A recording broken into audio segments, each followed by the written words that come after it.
Kita sambung lagi, siratal ladzina an'amta alaihim. Jalan siapa? Orang yang engkau beri nikmat kepada mereka. Kita selalu salah faham pasal nikmat. Kita ingat seronok itu nikmat. Kita ingat kenyang itu nikmat. Kita ingat berjalan jauh serata dunia itu satu nikmat. Rupanya kita yang nak berjalan jauh ni tak boleh. Tak ada rezeki nak pergi jalan, pergi taman depan rumah. Rupanya nikmat itulah yang Allah kurniakan dalam keadaan redanya. Sebab ramai mana orang yang Allah beri dia harta yang melimpah ruah. Boleh beli apa saja, boleh pergi ke mana-mana, boleh makan apa saja. Rupanya ia bukan satu nikmat, tetapi ia adalah satu istidraj. Allah beri sebab Allah Maha Pemurah, tapi Allah beri dengan kemarahannya, kebenciannya, sebagaimana Allah beri kepada Fir'aun, beri kepada Qarun, dan beri kepada orang-orang musyrik yang ada di atas muka bumi. Jadi yang kita minta dengan Allah, ihdinas siratal mustaqim, suatu jalan yang lurus, sebagaimana jalan-jalan orang yang engkau beri nikmat, bukan beri istidraj. Jadi apabila Allah menghalang suatu nikmat, bukan Allah tidak sayang kita, tetapi sebab kita minta dalam Al-Fatihah nak sesuatu dengan nikmat, bukan dengan istidraj. Nak sebutnya perjalanan hidup kita adalah apa yang kita minta dalam surah Al-Fatihah. Sebab itu surah Al-Fatihah ini sangat pelik. Walaupun 17 kali kita ulang setiap hari, dah berapa puluh tahun kita ulang, kalau kita nak kira kali berapa umur kita dan sebagainya, kita tak pernah rasa bosan. Tak pernah kita tanya, Ustaz, Acik tak tukar surah lain? Rasa boring lah. Itu mukjizat Al-Quran. Boleh tak kita baca satu tulisan manusia dengan ulang, esok sama, esok ulang lagi? Tak. Tapi bila satu mukjizat, sebab itu nama dia Sab'un Masani, iaitu 7 ayat yang diulang-ulang. Walaupun banyak mana kita ulang, seumur hidup kita tak akan rasa jemu. Dan ini adalah keperluan kita. Keperluan. Oh, tu baik ganu pula. Keperluan kita. Okey. Siratal ladzina an'amta alaihim. Nikmat yang paling utama adalah kita akan ke syurga Allah. Amin ya rabbal alamin. Ghairil maghdubi alaihim waladdallin. Dan bukan jalan orang yang engkau murkai, dan juga jalan orang-orang yang sesat. Okey, baiklah. Ini zikir kita lepas solat. Cuba kita perhatikan berapa kali kita akan ulang nama Allah Asmaul Husna. Astaghfirullah, Allah ya ghafir. Allah nama Allah yang pertama. Anta salam, Allah ya salam. Apa maksud?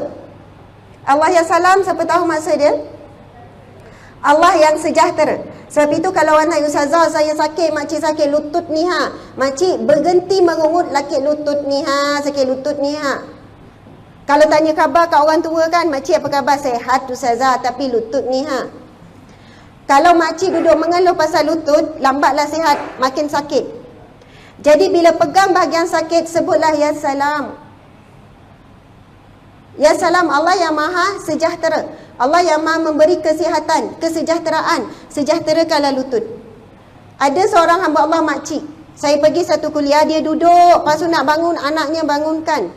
Kemudian dia kata, Ustazah nak zikir apa ni? Makcik dah pergi macam-macam operation, semua tak jadi.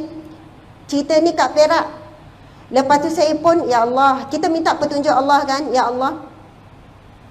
Kemudian Allah pun beri ilham, subhanallah, Allah yang alim, ya hakim, ya rasyid, beri ilham. Makcik sebut je ya salam, berhenti merungut, pegang lutut, ya salam, faham maksud Allah lah yang akan memberi kesembuhan. Zikirlah banyak-banyak ya salam, dan ikhtiar-ikhtiar lain, jumpa doktor terteruskan. Lepas daripada tu 2 bulan selepas tu kot, saya ada camar dekat Perak, dia datang. Lepas tu dia boleh jalan sendiri, siap turun tangga, naik tangga. Dia kata, Ustazah saya datang, saya nak tunjuk saya dah boleh berjalan. Saya ulang setiap kali saya rasa sakit dekat lutut ni, yang saya rasa duk mengungut lama ni. Susahlah nak semayang, susahlah nak bergerak, tu kan mengungut. Susah itu, saya dah tukar kepada ya salam, ya salam, ya salam. Subhanallah. Dan saya pasti ramai lagi, bila kita berbalik kepada tawakal kepada Allah, menggunakan nama Allah, Allah tidak ada batasan, tidak ada mustahil bagi Allah. Okey, kita tengok Allahumma antas salam wa minkas salam, daripada mula kesejahteraan. Tabarakta ya zal jalali wal ikram. Ini juga nama Allah. La ilaha illallah, nama Allah. Wahdahu la syarikalah, Allah ya ahad. Allah ya ahad, wahid, ahad, dua-dua nama Allah. Allah ya malik, Allah ya hamid, Allah ya qadir. Ini ada doa sikit. Kita tengok lagi, sama juga Allah ya Wahid, Allah ya Malik, Allah ya Hamid, Allah ya Qadir, Allah ya Qawi. Nama Allah yang maha kuat. Nama Allah lagi, la ilaha illallah wa la na'budu illa iyyah wa lahul fadlu wa lahus sana. Ini semua daripada hadis Nabi ya. Subhanallah, maha suci Allah, Allah ya Hamid. Ini Allah ya Hamid, Allah ya Kabir, Allah ya Wahid, Allah ya Malik. Subhanallah. Ini sekilas saya tunjuk. Nak sebutnya ramai kita tak perasan. Yang kita sebenarnya mengulang-ulang nama Allah Asmaul Husna. Okey, baiklah. Masa suntuk saya sebenarnya nak share skill saja. Sebab ramai orang tanya, Ustazah, macam mana nak beramal dengan Asmaul Husna? Saya masuk kursus Asmaul Husna ni, saya belajar bermula dengan bengkel yang dibuat, seminar yang dibuat oleh Profesor Dr. Masri. Jadi boleh cari nama ni, Profesor Dr. Wan Masri. Profesor Dr. Wan Masri. Perempuan ke lelaki ni? Perempuan. Subhanallah. Dia ada 2 PhD. Tahsiah saya dalam IT, satu dalam pengurusan, wallahualam, tapi bukan pengajar Islam ya. Profesor Dr. Wan Masri ini bekas pensyarah UMP, Universiti Malaysia Pahang, berakhir dengan satu jawatan yang besar jugalah, maksudnya dia pencen awal. Kemudian dia melalui satu proses belajar sekian, dan pada tahun lepas bulan 12 saya pergi umrah bersama dengan Profesor Dr. Wan Masri ini. Maksudnya melalui proses umrah dengan Asmaul Husna. Semualah bila naik kapal terbang nak zikir apa, bila atas kapal terbang zikir apa, bila tengok ni ayat Allah ya Malik. Ramai orang pergi ke Mekah, nampak Kaabah, dia sangat teruja dengan Kaabah, dia lupa pemilik Kaabah. Allah ya Khaliq yang menciptakan Kaabah, Allah ya Malik yang memiliki Kaabah, Allah ya Musawwir yang maha mereka bentuk Kaabah. Ramai yang pergi Kaabah cium-cium, taksub dengan Kaabah, tapi balik masih melakukan maksiat. Sejauh itu perjalanannya dia tak jumpa Allah, Allah tak ada dalam hati, pada mata saja. Bila saya cuba belajar memahami, apply, lepas tu tak sempat dah, mana yang dapat, lepas tu kita belajar lagi. InsyaAllah saya cuma nak kongsi hari ni skill macam mana segala kehidupan kita sebenarnya berkisar dalam Asmaul Husna. Okey, ni bila sebut fadilat ni, kita akan kenal Allah melalui Asmaul Husna. Kita akan jadi hamba Allah yang taat, sebab ini perintah Allah. Selamat daripada syirik. Saya tak sempat nak kupas, pelindung daripada penyakit hati. Okey, baiklah. Bila tengok saya, puan nak cakap apa pada saya? Oh, saya sederhana. Orang yang sederhana. Okey. Puan ada nak cakap tak saya ni, Ustazah ni cantik lah. Okey, saya cantik. Natural beauty. Okey. Puan kata saya cantik. Betul kan? Biarlah perasan pun. Allah ya Badi', Allah yang maha memberi keindahan. Bila kita baca Asmaul Husna, bila orang puji kita, menyelamatkan dia daripada penyakit hati, riak, takabur, ujub dan sebagainya. Bila puji Allah ya Badi', dalam hati kita terus Allah yang maha mencipta keindahan, perkara-perkara baru. Contoh, kalau puan puji saya, Ustazah bijak lah, Ustazah banyak ilmu lah, betul kan? Macam mana saya nak jaga hati kita? Allah yang alim, Allah yang maha memiliki ilmu. Saya tak ada ilmu apa-apa pun. Kalau Allah tak izinkan, saya tak boleh cakap sepatah pun sekarang. Bila puan puji, Ustazah bijaklah susun ayat, Allah yang hakim yang beri kebijaksanaan.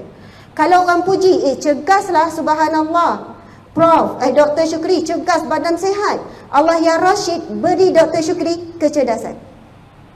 Sebab itu kalau kita tak belajar Asmaul Husna, kita tak memahami, kita boleh jadi lupa diri. Kita bawa kereta kita mahal, awak puji, wah kereta besar, wah hebatnya kereta kau. Tengoklah siapa. Aku kerja susah payah tau nak dapat kereta ni. Kau kalau cakap je memang tak dapat lah. Contoh, subhanallah, kalau kita faham Asmaul Husna, kereta tu tak ada apa-apa, Allah yang Malik yang memiliki kereta ini dipinjamkan sekejap. Allah ya Razak yang beri rizki kereta. Allah ya Ghani ya Muni yang maha kaya yang memberi kita kekayaan. Orang tengok rumah kita besar, ramai mana hati susah nak jaga bila kita memiliki rumah besar. Orang datang, cantiknya rumah, besarnya rumah, tapi kita terus sebut rumah ini Allah ya Razak yang beri. Allah ya Ghani ya Muni beri kita kekayaan. Maksudnya Asmaul Husna ini mengajar kita, membumikan diri kita, menundukkan diri kita dan membesarkan Allah.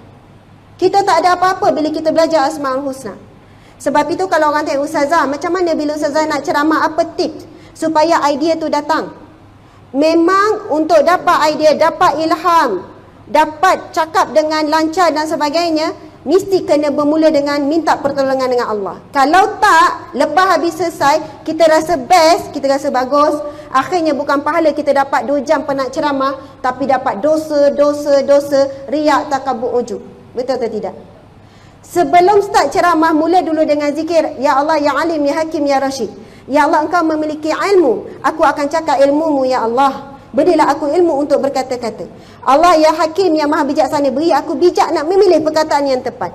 Allah, Ya Rashid, Ya Allah yang Maha Cegah, beri aku kecerdasan. Subhanallah. Akhirnya bila habis ceramah, walaupun orang puji, best lah, menusuk hati lah, menusuk kalbu lah, sebab kita dah pasak awal lagi. Akhirnya kita tahu apa yang kita sampaikan tadi itu adalah daripada Allah, kita perantaraan sahaja. Subhanallah.